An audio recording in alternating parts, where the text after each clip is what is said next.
Welcome to Financial Issues, where we join reality with truth, helping you make the most of your money by honoring God with your investments. Now listen in as we give you the practical tools and advice you need to become a biblically responsible investor.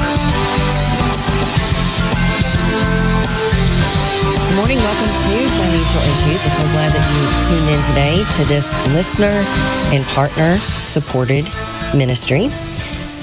Our purpose here is to edify, build up, and encourage the saints of the church in the way that we handle stewardship. We do that by offering a biblically responsible investment strategy that works to defund darkness, and we encourage you to be joyful, generous givers to fund the light. That's our main two missions here. On today's show, we're going to jump right in. We've got a lot to talk about. We're going to get you up to date on the latest financial issues data from this week, and we're also going to talk about stewardship in our verse of the day today.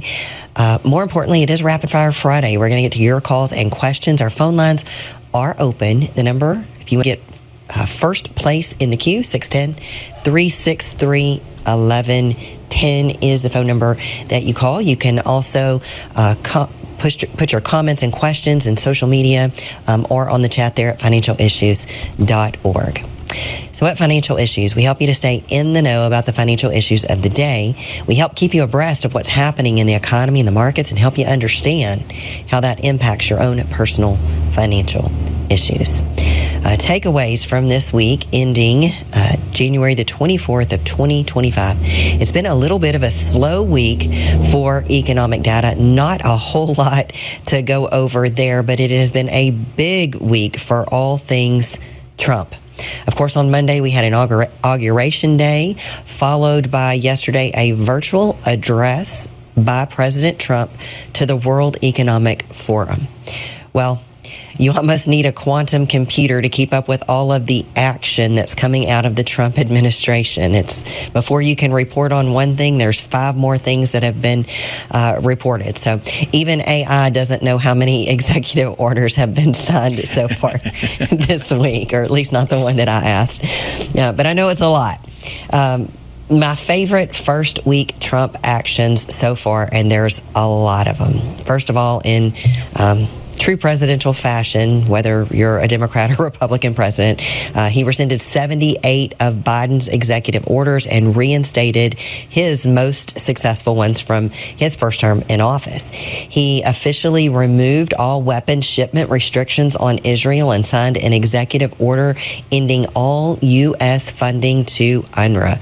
Won't go down a rabbit trail there, but UNRWA is a UN organization that doubles as a terrorist organization. Love to see that. Not the terrorism, but love to see the defunding of it. Right. So glad that has happened. He has officially created the Department of Government Efficiency, known as DOGE. He instituted a hiring freeze. He has issued an executive order ordering all government employees to return to in-person work. I think this is going to be a productivity booster for sure, and it'll probably help him to reduce the size of government, because I'm sure there are some that will not like having to actually report back to work in person. He has ended DEI, at least in the government. He has restored merit-based hiring. This, too, will also improve efficiency. He said employees in or applicants for scheduled career or policy positions are not required to personally or politically support the current president or policies of the current administration. They are required to faithfully implement administration policies to the best of their ability, consistent with their constitutional oath and the vesting of executive authority solely in the president. Failure to do so is grounds for dismissal. So you don't have to like your boss, but you have to do your job. Stopping the Southern invasion by calling it what it is, a national emergency. And even our previous border czar, Kamala, admitted to the seriousness of what is happening, or what has been happening down there when she was trying to win the Oval Office. Complete about face from her "nothing's happening here" jargon that went on for so long. Trump has ended catch and release. He's reinstated remain in Mexico. He said that we're going to rebuild the wall. He's designated cartels as foreign terrorist organizations. He said that he's going to use the armed forces to protect our borders, which is what their purpose is, rather than making the greatest military in the world a DEI experiment and safe haven place where people can go to complete their gender transitions. He has redefined the purpose of the U.S. military.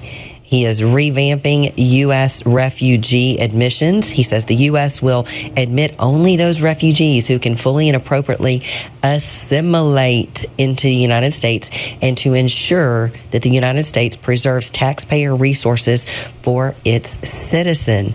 He is attempting to end illegal birthright citizenship. Of course, that is coming under question. He is addressing the results of the invasion of our southern border. White House spokesperson Caroline Leavitt said on X that the Trump administration arrested 538 people just yesterday, describing all of them as illegal immigrant criminals. She said they included members of the Venezuelan prison gang and people convicted of sex crimes. One raid was done in a sanctuary city of Newark, New Jersey.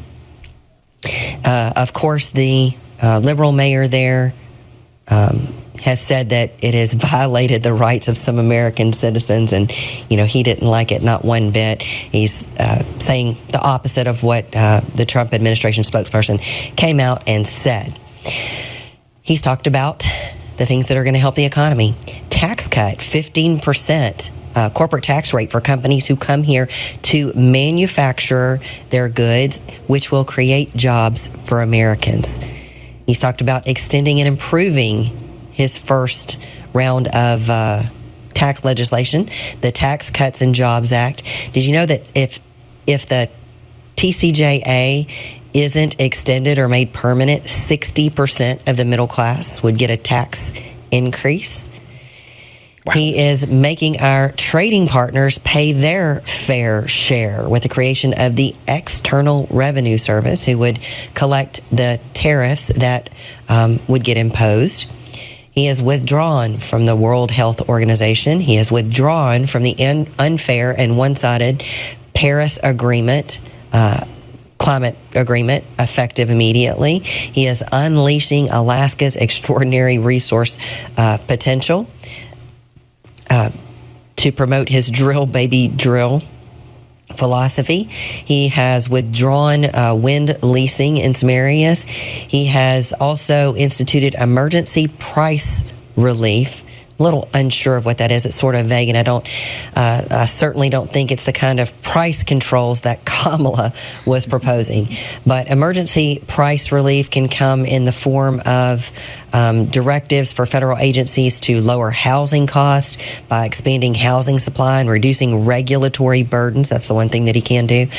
Reduce healthcare expenses by eliminating unnecessary administrative costs and rent-seeking practices.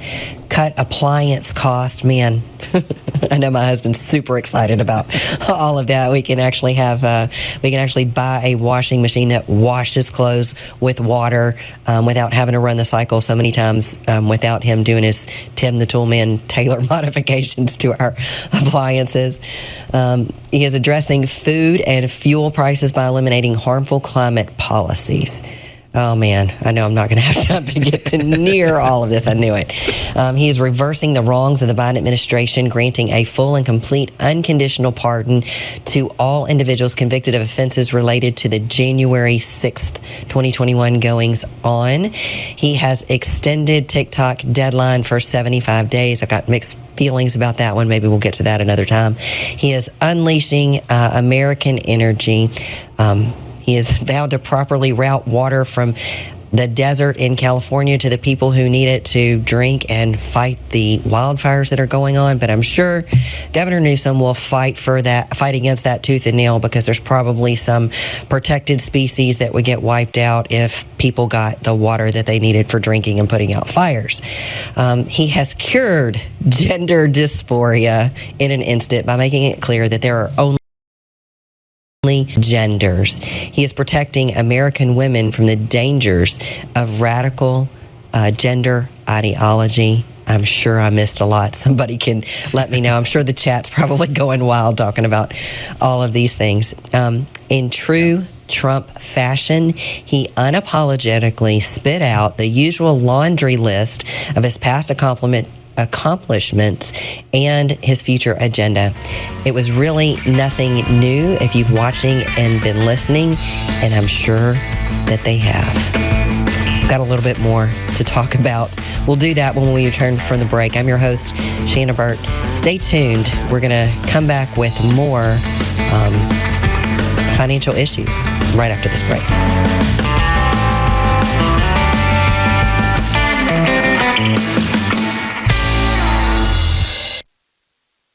How is Timothy Plan continuing to lead the fight as you guys now enter your fourth decade of leading this fight of biblically responsible investing? We've been too silent for too long, and we can no longer be silent. You stand up, like Ronald Reagan said, we're only one generation away from losing all of our liberty. Yeah.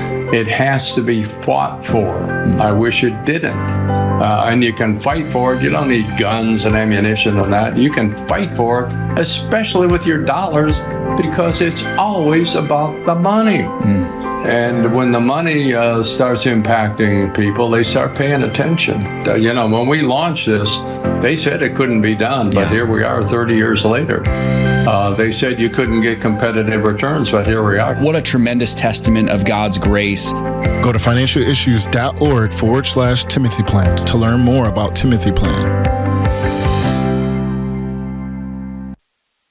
My name is Reagan Gardner, and I am in the 4th grade. Last year, I wanted to be like everybody else. I thought I had to act different, look different, and be different to be cool. When I joined Crossroads, I learned that God loves me just the way that I am. Help reach more kids like Reagan with the hope of the gospel.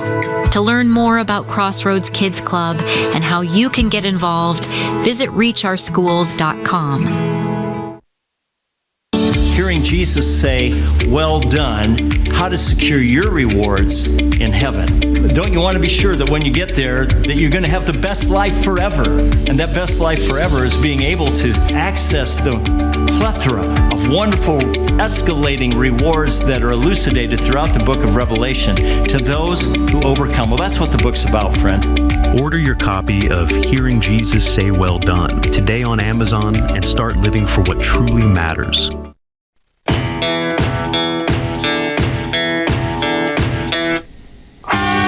Welcome back to Financial Issues. The sun is shining, the snow is melting, the birds are singing. So many wonderful things happening in the world. And Jesus is still on the throne. Yeah, amazing. The greatest news of all. Yep. All right, so let me pick up on my thoughts here. I know this is going to be a little bit longer in the know, but man, there's a lot happening. So Trump addressed the World Economic Forum yesterday. He said, "My message to every business in the world is very simple. Come here, make your product in America, and we will give you among the lowest tax rates of any nation." We've got a clip here of him talking. Let's go ahead and play that clip one. My administration has taken action to abolish all discriminatory diversity, equity, and inclusion nonsense. And these are policies that were absolute nonsense throughout the... My message to every business in the world is very simple. Come make your product in America, and we will give you among the lowest taxes of any nation on earth. We're bringing them down very substantially, even from the original Trump tax cuts. But if you don't make your product in America, which is your prerogative, then very simply you will have to pay a tariff, differing amounts, but a tariff which will direct hundreds of billions of dollars and even trillions of dollars into our treasury. Good job. At first, I thought that was the wrong one, but it is the right one. Our team is on it, Shana. Switching over there. Yep. Good job, guys. Trump also touted his crackdown on DEI, saying America will once again become a merit-based country. Clip 2. Let's hear that. My administration has taken action to abolish all discriminatory diversity, equity, and inclusion nonsense. And these are policies that were absolute nonsense throughout the government and the private sector. With the recent yet somewhat unexpected great Supreme Court decision just made, America will once again become a merit, you have to hear that word, merit-based country. And I've made it official, an official policy of the United States, that there are only 2 genders, male and female. What concept? Eliminating DEI and curing gender dysphoria in 10 seconds or less. There you go. It's awesome. It's awesome. A lot of people would say, and he even alluded to the fact that he was not there in person, of course, but he addressed the World Economic Forum virtually. But I have no doubt that he would have had the courage to say exactly what he said if he was standing eyeball to eyeball with those people, just like he did in his inaugural address. He said it like it was. He called a spade right in front of Kamala and Joe Biden 10, 15 feet away from him. And he did it with maybe more tact than he did in his first administration. Yeah. But in the question and answer part of it, he called out the big bank CEOs by name, Moynihan and Diamond, Bank of America and JP Morgan, about their... what's the proper word that I'm trying to use? Allegations about debanking conservatives. And, when Moynihan responded, he just acted like he didn't even hear what he said and said, I'm looking forward to hosting the World Cup, seeing you at the World Cup. So many great things happening. Earnings season. This is kind of taking backseat a little bit, I guess, to everything else that's going on. But approximately 50 companies, that's 10% of the S&P 500, reported their earnings this week, including Netflix, Microsoft, Tesla, and Intel.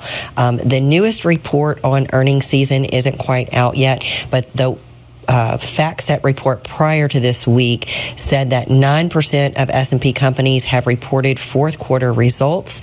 79% of them posted positive earnings surprises. 67% posted positive revenue surprises.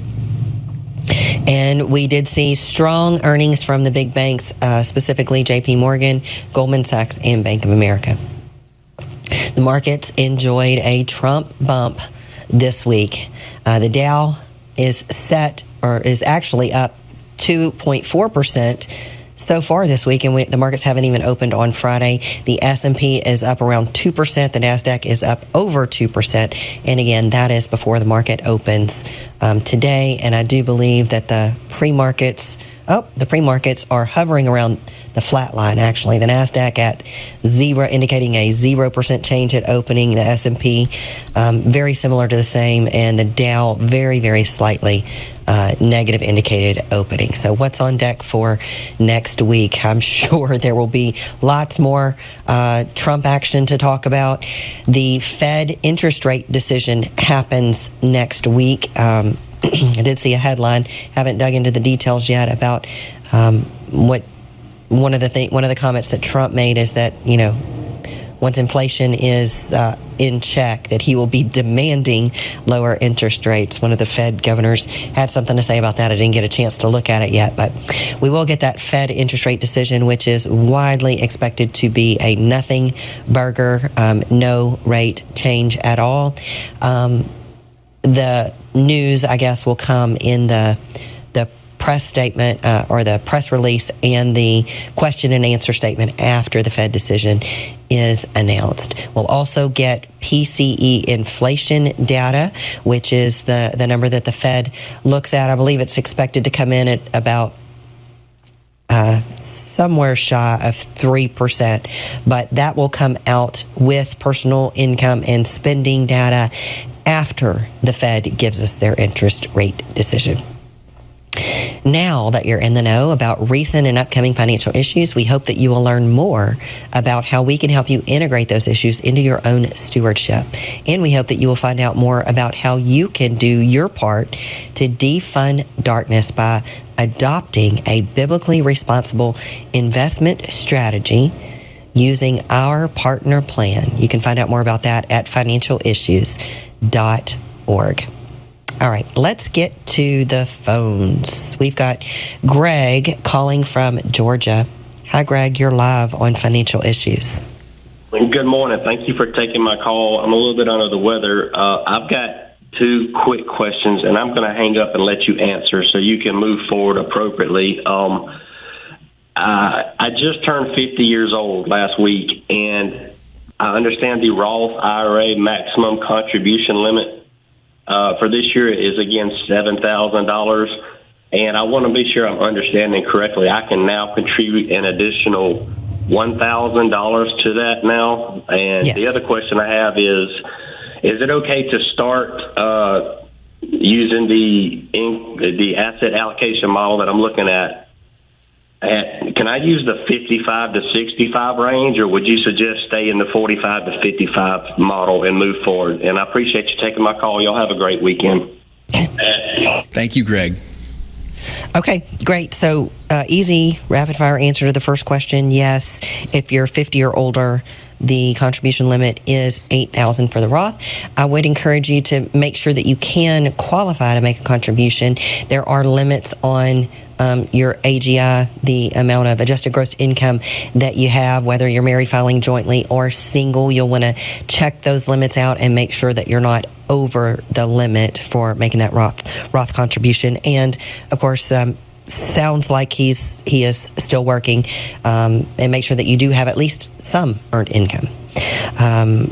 2 tips for that. As far as starting to use the asset allocation models, we've been telegraphing to the partners that the asset allocation models are under review. We're going to make them a lot simpler. So if you haven't started allocating any money, I think you're pretty safe to start no matter which model that you're using, especially if you're going to build that portfolio in a disciplined way over the next 3 to 9 months. I think you can get started in any of those categories and be okay. Awesome. Thank you for that, Shana. No, we got another call in there if you want to try to get to Bob. Let's do that. Let's get to Bob. Bob's calling from Ohio. Good morning, Bob. Shana. Happy Friday to you. You as well. Yes, and I'm happy to hear the snow is melting in Florida. Praise God for that. It's good. So first of all, I'm 54 years old, and one of my questions was, how do I know which REIT is more aggressive and which of the preferreds are more aggressive? Well, in general, the higher the return that you get, risk and return are positively correlated.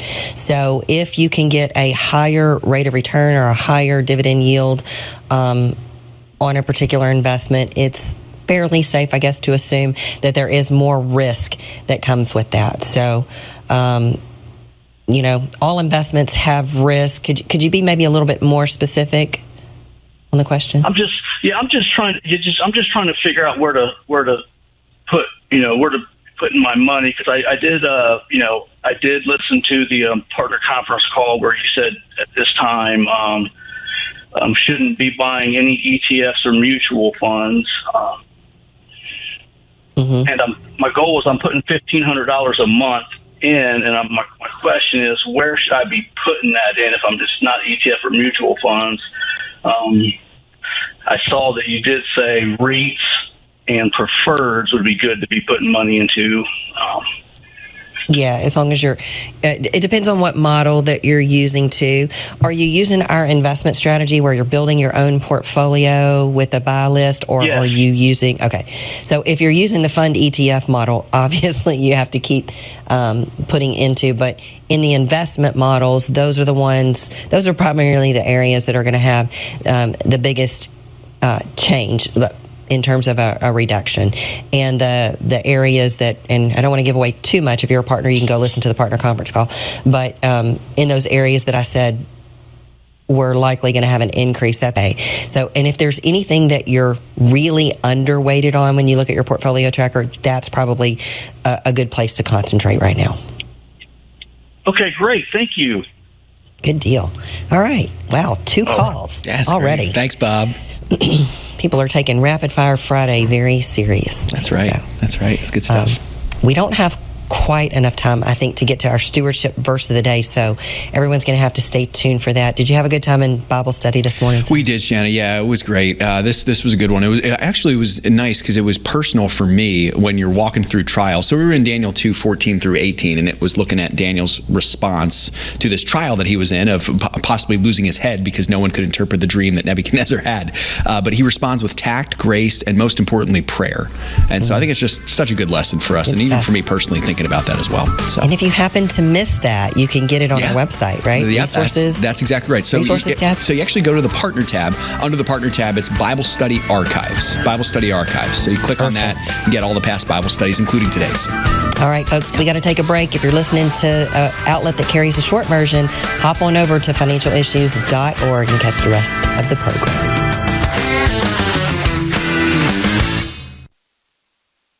In the last 10 to 15 years being in ministry, being married, something that has been constant in our lives is Samaritan Ministries. As we've moved, we've had babies, we've had different things come up, we have just been able to rely on Samaritan in ways that we never really even thought about before becoming members.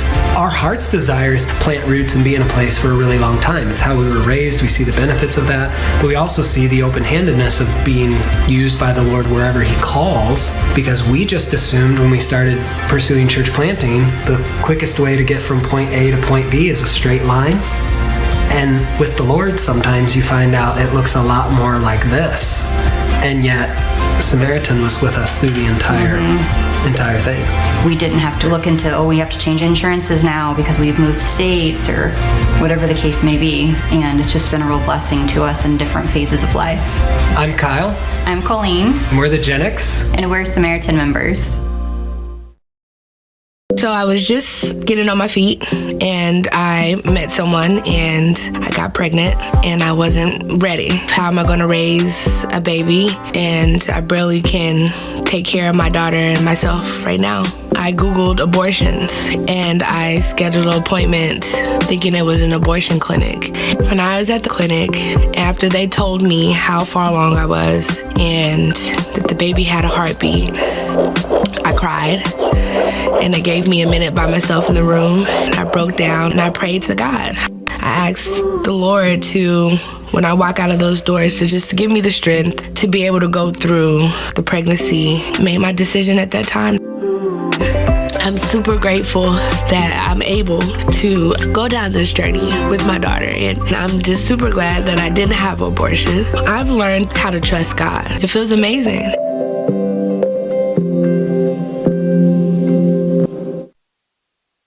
Pharrell came to Crossroads as a 4th grader. His name had been brought to my attention by the school principal. She was concerned about the direction he was heading. I remember I wasn't the best kid. I got into trouble a lot. He became a very active part of Crossroads Kids Club. Mr. Engel, he was the leader that really impacted my life in so many ways. I honestly didn't want Crossroads to end. We would invite all the students to come to our youth group here at Waterfront.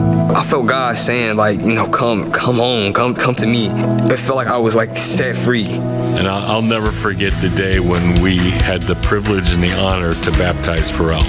I hugged Mr. Engel. I don't know if he understands. I'm truly, thankful to have him through the whole journey. If it wasn't for Crossroads, I probably wouldn't be in the place that I am right now. I wouldn't be a follower of Christ. Help reach more kids like Pharrell with the hope of the gospel. Visit reachourschools.com. Securities offered through G.A. Reppel & Company, a registered broker-dealer and investment advisor, member FINRA and SIPC. Opinions expressed by Shana are hers alone and are for informational purposes only and do not necessarily represent those of G.A. Reppel or the outlet on which you are listening. You should consider how the information applies to your situation prior to personally implementing it and consult any financial professional you work with to make sure it's applicable to your financial plan. Welcome back to Financial Issues Rapid Fire Friday.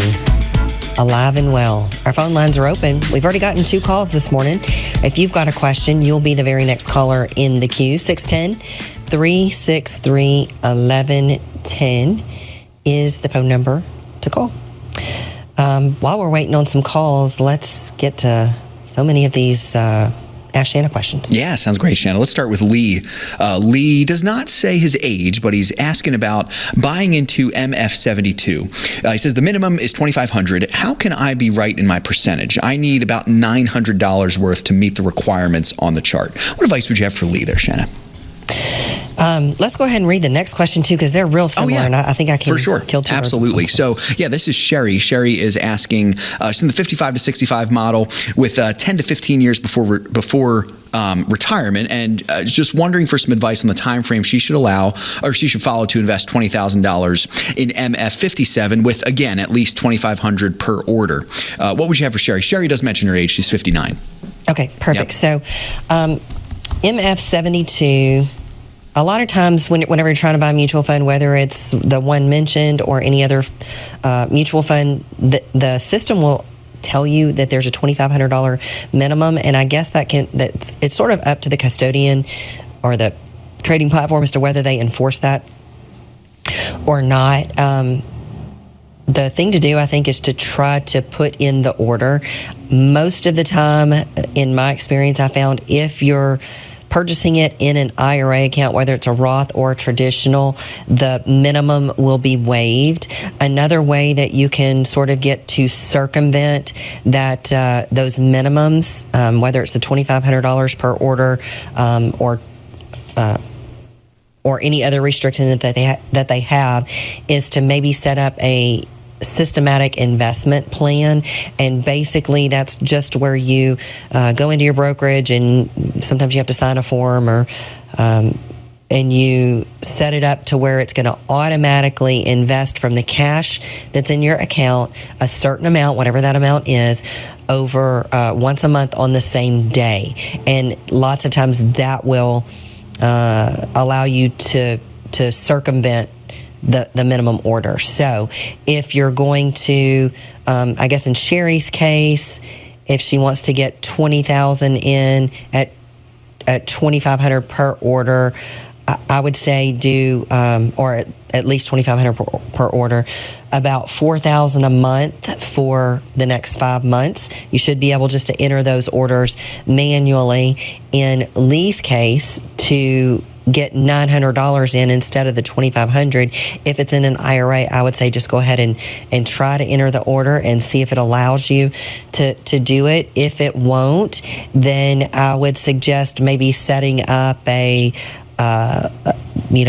monthly systematic investment plan of doing, say, $150 a month for the next 6 months. I believe that would get you to $900. And a lot of times on those agreements, you can say how many months you want to do it for. So you just set it up. You say $150 a month for the next 6 months, and then it expires, it's fulfilled, and it's a way to get that in. So I would say try that. Would love to get the feedback to see if that actually works for you guys once you try that. Yeah, awesome, Shana. Good stuff. Okay, so we got more questions to get to. We do have a call also. Our friend Robert from South Carolina is in the call queue. Okay, all right, let's get to Robert. Sounds good. Let's do it. Morning, Robert. You're live on Financial Issues. Good morning. How are you guys doing today? Good. Doing great, my friend. Thanks for calling. I have a question. Now, Shana, on the fixed interest, I don't see any place where we have a breakdown of what we're supposed to be doing as far as each category. And I just wanted to know if I'd missed it or I couldn't find it or what was going on. No, you didn't miss it. Sometimes we'll give some guidance in there, kind of a sort of a blueprint if you want to follow it. But the fixed income part, if you're looking at the buy list for fixed income, you can use anything that's on the buy list, and you can kind of structure it. It's hard for us to give actual percentages because, for example, those that built the 2-year CD ladders, they may have, 50% to 100% of their fixed income in CDs right now. And if we were to say, put X number of percentage into fixed income, they might think that they needed to sell their CDs, and we don't want them to do that. So the fixed income portion of the portfolio is really more of the do-it-yourself part of it. So, if you already have money in the fixed income funds, we wouldn't want you to get out of those to do something different. So it's more challenging to give broad advice like that to the partners because so many, there's been different things on the buy list at different times. So, I guess if you are just starting out in the fixed income area, I would look hard at the preferreds for, maybe up to half of what you need in your fixed income. And I don't have the call numbers in front of me, but the two fixed income funds, I think, are a good place to start. I like the high yield one better than the fixed income one, but of course that one does come with more risk. The other thing that makes it really challenging to give specific recommendations when I don't know a lot about a person, because I have no idea what your risk tolerance is. I have no idea what your goals are. So it's, and there's even rules in the securities industry is you can't really give advice unless you know a lot about a person. So when you're doing it yourself, you are the person that knows most about your risk tolerance, most about your experience, most about, what your goals are. Well, let me ask you this. Now, is a REIT is more risky than a preferred, correct? A REIT is not fixed income. So a REIT is an income producing security, and yes, it does. I say it does. It has a different kind of risk than fixed income. When you're going into fixed income, you're going to have interest rate risk, which means that, when interest rates go up like they did in 2022, the bond prices go down. So you have a lot of downside volatility in bonds, especially on the longer end. But they serve a purpose, so that's why we have this asset allocation model. If everything in your portfolio is doing well at the same time, that should be a little bit of a concern for you, because that probably means that your assets are too positively correlated, which also means that when the tides turn, those things are going to behave very similar, and they could all potentially be down at the same time too.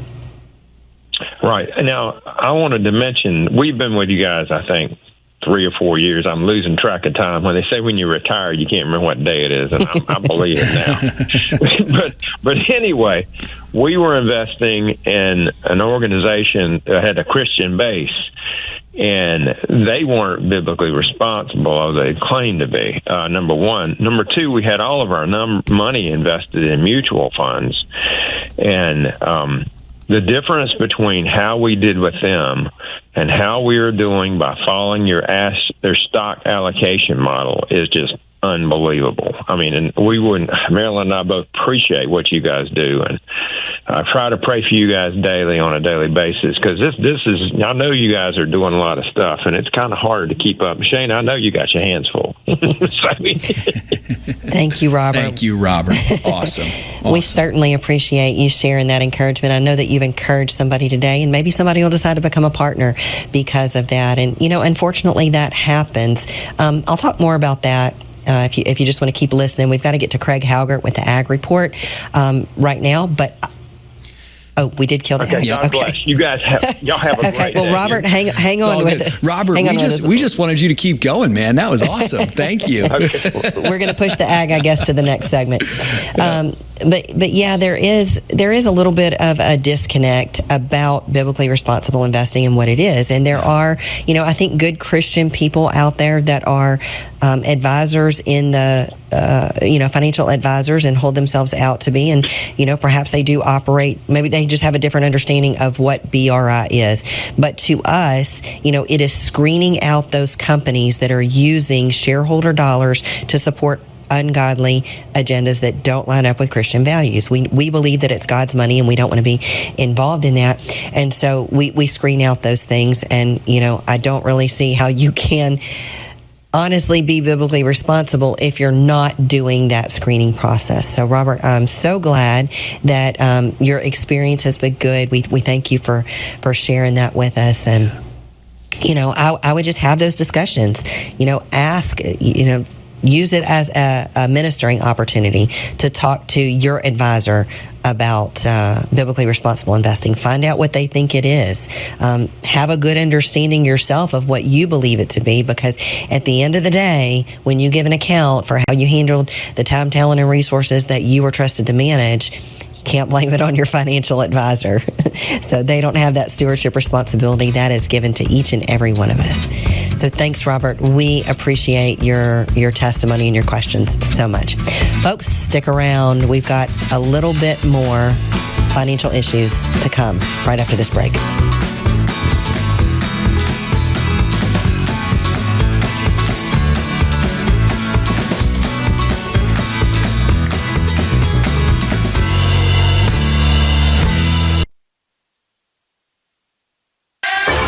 It's up to us to stand up and say, enough is enough. All of this unbiblical stuff that's going on, whether it's abortion or transsexual or LGBTQ, widespread pornography, human trafficking. Bottom line, it's still up to us. If we stop investing in these corporations that are trying to destroy us, sooner or later they're going to wake up. To learn more about biblically responsible mutual funds and ETFs, go to timothyplan.com. I found out I was pregnant when I was scared, I was shaking. They do an ultrasound, and that's when everything changed. When I saw my baby and when I heard her heartbeat, that was it. We've seen the hand of God ever since we stepped into the pregnancy center. To find out how you can support the life-saving mission of Preborn, go to preborn.com/FISM. Every day, kids all across America are coming to school with some kind of hidden pain. I've seen kids come in who are just so confused about what's right and what's wrong. This just breaks my heart. Crossroads has the opportunity to bring the Word of God right into the public school, to reach children right where they are. And when we see that happen, we see God changing lives. We want to see kids not only come to Christ, but pursue a lifelong relationship with Him. And so local churches are uniquely positioned to disciple those children as they become young adults and through their lifespan. Crossroads comes alongside a church and provides that church with a club structure, curriculum, training, and ongoing coaching for them to run these outreaches in public schools. If you are burdened for the children of America, consider making a donation to Crossroads Kids Club. For more information, visit reachOurschools.com. That's reachOurschools.com. The opinions and recommendations expressed on this program do not necessarily represent the opinions of the station or any of the program sponsors. Additionally, all products or services offered by the program sponsors may not be known by the program. Welcome back to Financial Issues here, Rapid Fire Friday. I believe we've got time to get to at least one more call. So if you want to be the next caller, 610-363-1110 is the phone number. We're going to get to the ag report with Craig Haugaard because we missed him in that last segment. So guys, let's play the ag.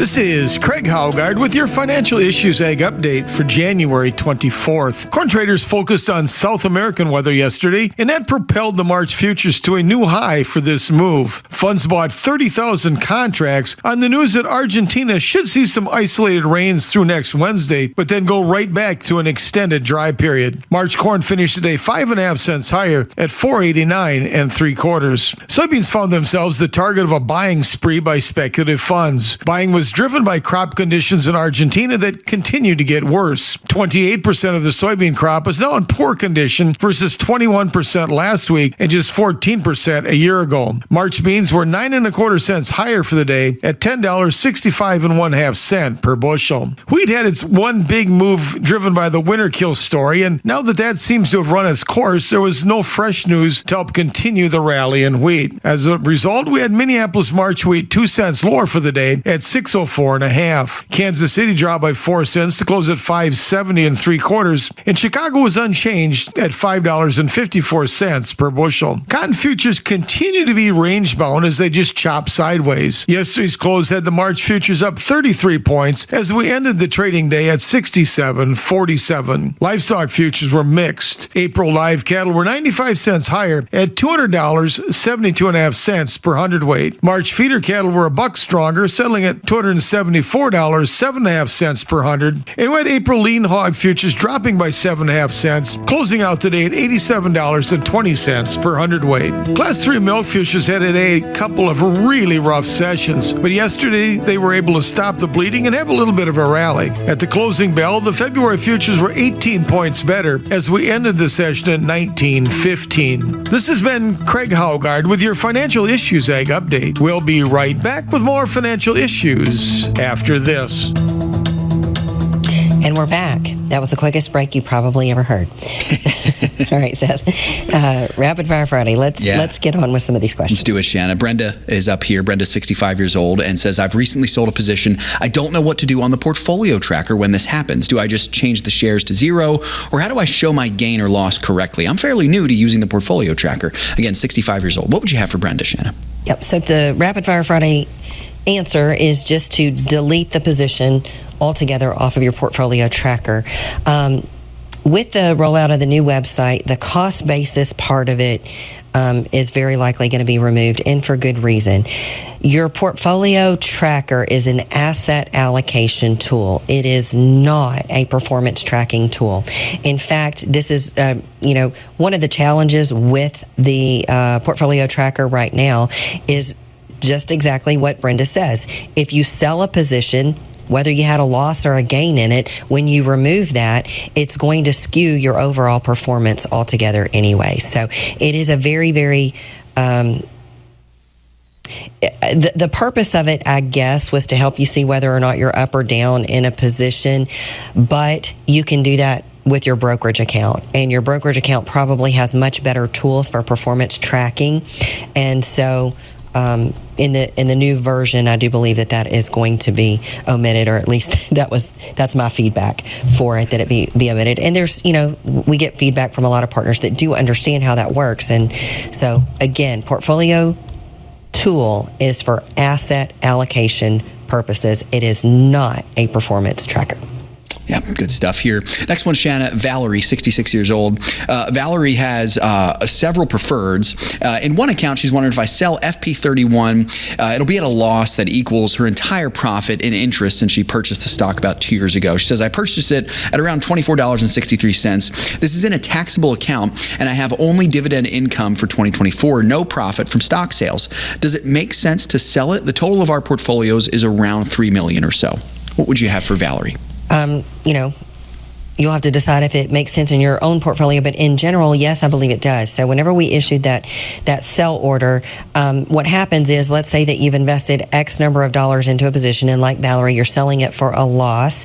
She said it is in a taxable account, and so what that's going to allow Valerie to do is to offset any other capital gains that she has in that account.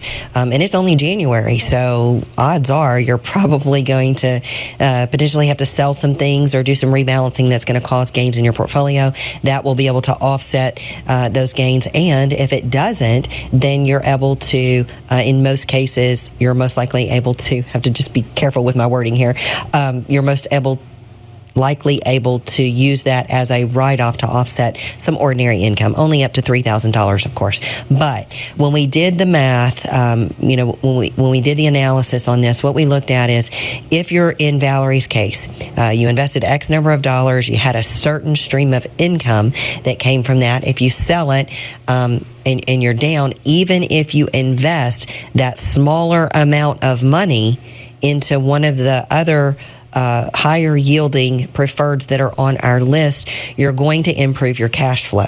So at a bare minimum, you're going to break even and improve the cash flow on the existing dollars that you still have, even if you sold them for a loss, and or maybe you have a capital loss to go with that. So, to me, it seems like if those are the conditions for you, it seems like a win-win situation.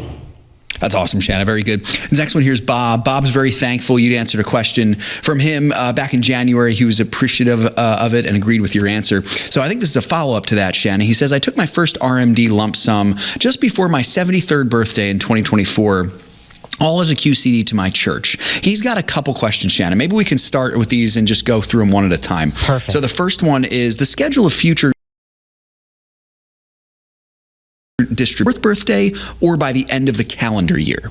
It's the calendar year. So what reports those distributions is going to be your 1099 that you get you're probably getting them right now for 2024. So it's going to report all the distributions. It doesn't matter to the IRS if you took it in January or December, as long as you did it. Yep. Awesome. Question number 2 coming up here. It says rules on splitting up yearly RMDs. For example, if I need some for living cost, should I take it as taxable and balance as a QCD? Also, to the extreme unlikely, could I break it down into monthly distributions? What do you think? You can do any of that. So it's super flexible. What I see most of the time is that when people retire, they've been accustomed to getting regular deposits into their bank account. So that's the way that we will set it up for them as they take distributions. Once we figure out the best place for them to take the distributions from, is we'll just send a monthly deposit over to their brokerage account. That's how they're used to, operating and, getting their money once a month, or usually once a month is fine for most people. And then doing the giving with the IRA as well once you're 70 and a half, because that's one of the only ways to get money out of your IRA on a tax-free basis. So it doesn't matter how you do that. I mean, I guess maybe your brokerage platform might have some rules that you have to adhere to, but in general, if you're used to doing your giving once a month, you can have those checks set up even to automatically go out once a month in the same way. Awesome, Shannon. And then a final question from Bob here. He says, on the mechanics of the RMD, in addition to the IRA, where I did my first distribution last year, I have one smaller IRA. It's about 10% of the first value, but I did not get a notice that I should have taken an RMD before I was 73. I'll be 74 in August of 2025. Hopefully no IRS penalty. Do you have any insight for Bob there, Shanna, on what he might need to do? I'm not sure what the purpose is for having two separate IRAs. He may have a good reason for doing that, but that is one of the risks and the complications of having money spread out in a lot of different places, especially when it comes to IRA. If it's a traditional IRA and all of the money in the IRAs are pre-tax, if there's some reason that some of it is after tax and some of it is before tax, you may want to keep it that way. It's best in this case to talk to your tax preparer to figure out, for tax reporting reasons, what's the simplest way to do it. But it may be a better idea just to consolidate that in one account. Maybe the reason is that, if a custodian doesn't have the account on December 31st, they don't have a way to calculate the required minimum distribution. If it's an inherited account, there are different sets of rules. So, I see that RMDs aren't printed or notified in that case either. So I think simplifying record keeping and consolidating assets is an idea to definitely consider. Awesome, Shana. Boy, I don't know if we have time to get to some of these questions. Are a bit longer, so I might have to save them for next time. Seems like you asked me to remind you about something. What was that? I can't remember what that was. You know what it was? I think it was yesterday's show. It was Bible study, and you already talked about Bible study, so that was great. Yeah. All right, folks. So we are at the end of the program today on this Rapid Fire Friday. We're so glad that you tuned in. We hope that you were encouraged. We hope that you learned something about biblically responsible investing. We hope that you were... did we even do the stewardship verse today? I don't even know. I don't think we made it to the stewardship verse today. Such a busy show. Sorry about that, guys. That's so important. We should never neglect the Word of God. And we hope that you don't this weekend. We hope that you will gather together with the saints in a local church and worship the Lord. So we wish you a farewell today. We hope that you have a wonderful weekend, a wonderful day of worship on Sunday, and that you will join us back again on Monday for more financial issues. Find out more about our partnership and our biblically responsible investment strategy, and consider becoming a partner at financialissues.org. I'm your host, Shana Burt. We'll see you next week.